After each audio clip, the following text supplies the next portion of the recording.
Watching my son Andrew kick the winning goal, that's my dream. Or catching his eye as he holds the science fair trophy, head held upright with the pride of our triumph. I still remember how my own father looked the night my high school football team won state. Two of my teammates hoisted me onto their shoulders, and when Dad saw me, it was as though he forgave himself for every mistake he's ever made, all because he raised me into the man I had become. I don't care what Andrew decides to pursue in life. I just want him to be great at it. Isn't that what all fathers want? He's going to be 8 next month, and I know the next generation's best, his future competition, have already begun to refine their talents. Mozart began playing at 3. Picasso could draw before he could talk, and Michael Jackson was performing live by 6 years old. It's taken a while for Andrew to find his niche, but lately he started getting really into mountain and trick biking. His mother, Amy, thinks it's too dangerous, but I know how important it is to be passionate about your skill set, so I encourage him every chance I get. Amy just doesn't understand. She would see one little cut or bruise and then suddenly that's all that mattered. I say, if you aren't willing to bleed a little to achieve your dreams, then you don't deserve to have them come true. That's why we started practicing in secret. I tell Amy that we were just going to ride around the block. We'd both pedal until the house was out of sight, then we'd blast off toward the hills, wearing the same conspiratorial grin. He was good, too, fearlessly bouncing down cliffs and rocky slopes that would have even given me pause. Every day he came home a little stronger and a little more confident than the day before.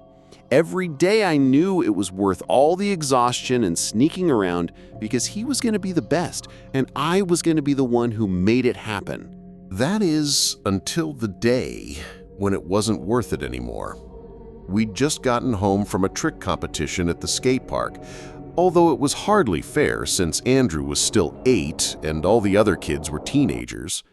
Andrew slipped up while trying a nose wheelie and was disqualified before even getting to show off what he'd been practicing. We were both so frustrated, but I was still proud of him for not wasting any time and getting straight back to the hillside to practice. I could tell he wasn't being cautious this time. It was my fault for applauding and egging him on to tackle bigger boulders and obstacles.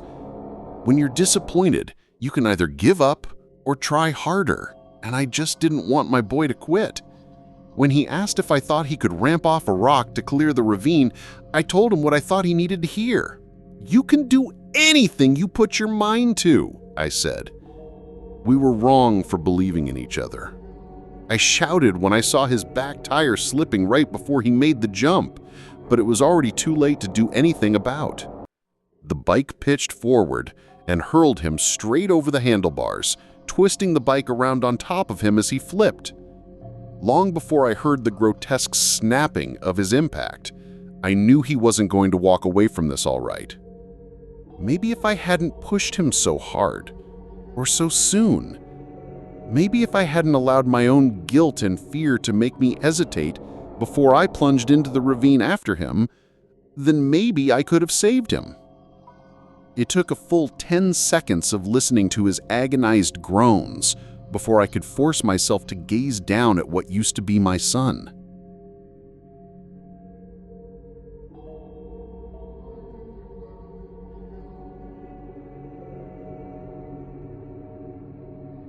He'd landed directly on his head, but the helmet did nothing to prevent his neck twisting halfway around his body under the power of the impact.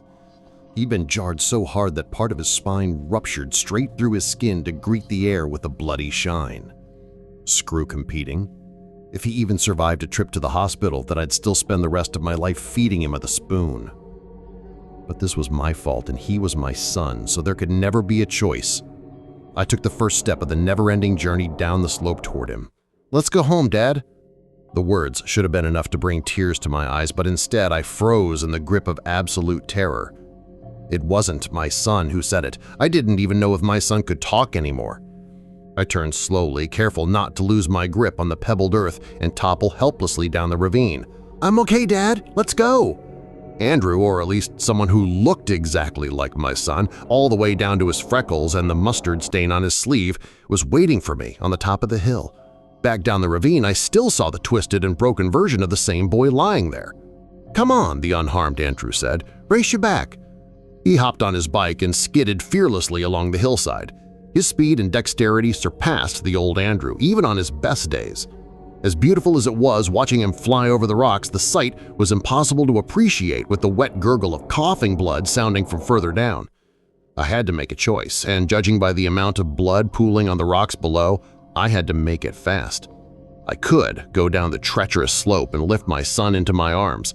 I could drag him to the hospital, burning through my energy and savings in the vain fight toward a sub-normal life. I could explain to Amy that I lied to her and that it was my fault that our life would never be the same. And if after all that Andrew were still to die, then I know she would leave me and I would have nothing left. Don't worry, Dad. We're gonna win next time, I promise. Or I could turn around and leave with what? Watching him race up and down the hills, the answer was obvious. I could turn around and leave with my son, and none of this will have ever happened. "I'll be right there," I said. "First one home gets ice cream for dinner." Climbing up the hill after Andrew, after my son, it wasn't as hard as I thought it would be. It was abject relief to see his beaming face waiting for me at the top. The only hard part was when I had already lost sight of the ravine and was headed home, only to hear a voice dissipating on the wind behind me. "Please don't go. I need you, Dad." I gripped my son's hand, my new son, and held on tight all the way home. For the next few weeks, I wouldn't let Andrew out of my sight. I drove him to school instead of letting him take the bus. I picked him up for lunch. Then again, when school got out, taking him to his favorite places and spending all of my time helping him practice. I was trying my best to be a good father and trying even harder not to think about what that meant. I thought about going back to the ravine to at least bury the body, but every time I began to work up enough courage to face that broken corpse, my new son seemed to appear wanting to spend time with me. By the end of the first month, life had gone back to normal, and it was like nothing ever happened. The new Andrew was identical to the old, even sharing the same memories and habits and everything.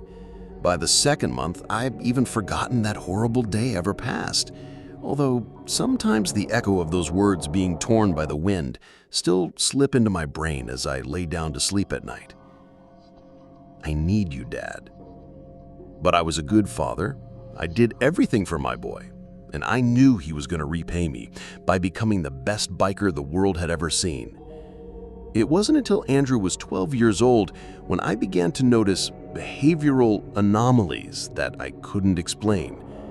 But surely the real Andrew, the old Andrew, he would have had his own changes by this age.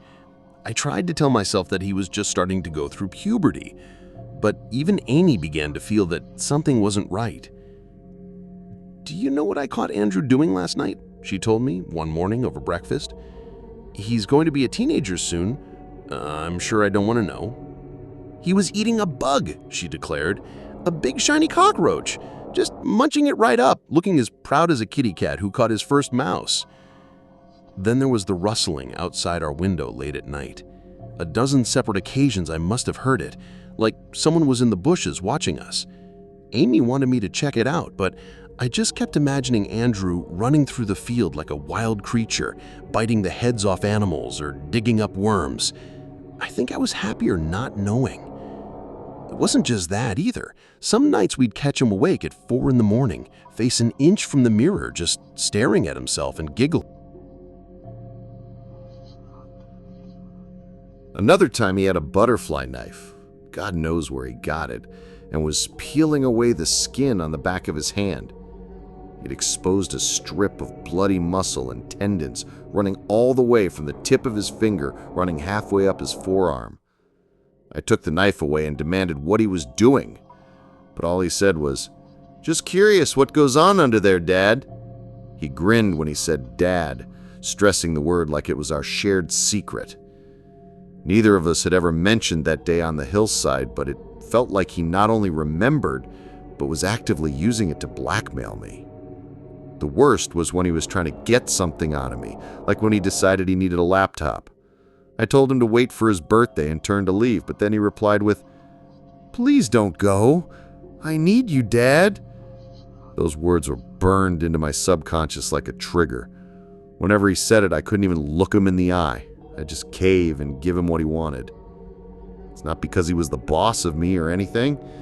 There's nothing wrong with me wanting to be a good father. All the while, he kept practicing with his bike. He was the best I had ever seen, and anyone who saw him swore the same. He refused to participate in anything big because he wasn't ready yet, but he blew all the local competitions a new one. People started coming from miles around to watch him perform, and as soon as they found out I was his father, I'd have a dozen hands clapping me on my back or offering me a beer. "You must be so proud of him," they'd all say. "Of course I am. He's my son." This coming weekend is going to be his biggest one yet. Some YouTube personality will be recording the whole thing, and I know the second the world sees what my boy can do, he'll be too big to ever put back in a box. I tried to warn him about how things will change after that, but he wouldn't listen to me. "Isn't this what you wanted?" he asked. He sat down in his bed, giving me a look of wide-eyed, blameless sincerity as though he was a perfect angel sent here to bless my life. Bullshit act. "Don't pretend you know what I want," I told him. I was sick of that grin he always wore. "You go if you want to, but you're going alone. I don't want any part in this media circus." I turned to leave, trying to get out of his room quick enough before he said, "Please don't go. I need you, Dad." I don't know why, but that time it really got to me. It wasn't just a little kid trying to get away with something. This was an active taunt, manipulation of the highest degree. I thundered back around to face him, hoping to put my foot down and reestablish myself as the authority figure. "If I ever hear you say that again, I'm gonna beat your ass until..." "Until what?" he interrupted. "Until I'm as broken as he was?"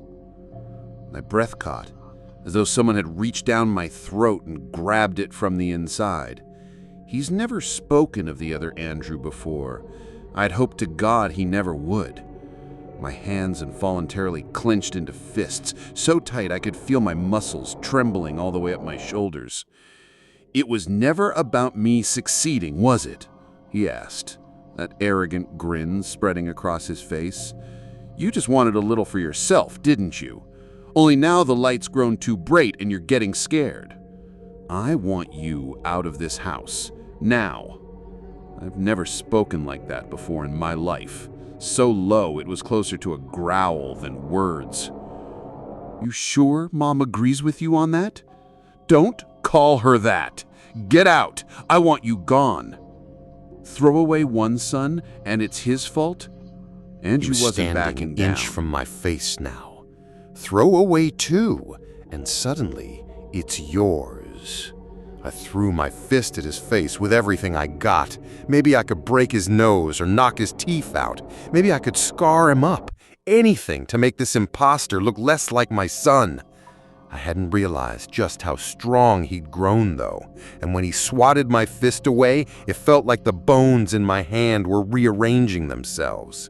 "Don't be like that, Dad," he said. "You wanted me to be the best, didn't you?" I grunted through the pain and swung again. My eyes could barely follow the blur of his movements. He locked my outstretched arm against his side, and before I knew what was happening, he'd spun me around and slammed me into his closed door. I tasted blood, and my arm strained so bad against his pressure that it must be about to dislocate. I bit my tongue, trying not to scream.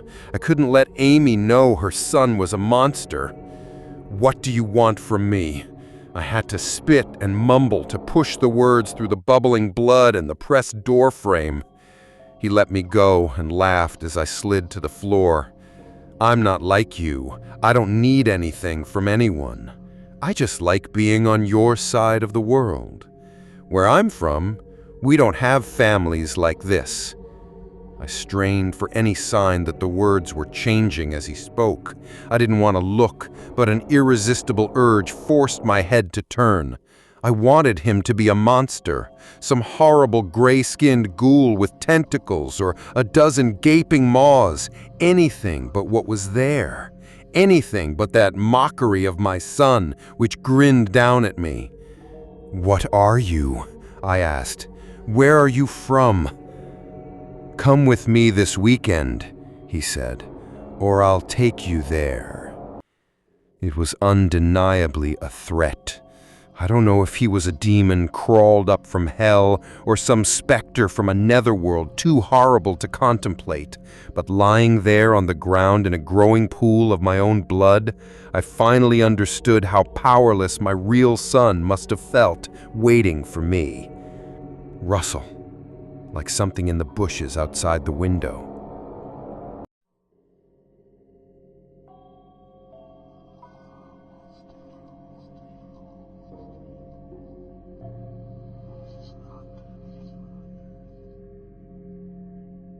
Then, nunquam suade mihi vana, sunt mala quae libas, ipse venena bibas. The voice was coming from outside, sounding so familiar and so alien, like listening to your own voice through a recording. Andrew recoiled as though struck. He snarled, launching himself at the window. Finally, the illusion of his humanity was beginning to shed, and beneath the distorting fabric of his t-shirt, I could see the red blisters spreading. The creature roared as it smashed into the glass, but a brilliant light radiated from the panel and repelled it like an electrically charged fence. "Exorcisamus te, omnes satanica potestas." I could just make out a hunched shape outside the window, but it was immediately obscured by another blinding flash of light which penetrated through the morphing creature. Boils the size of my head were swelling and rupturing down the length of its back. Black pus flowed freely down its sides.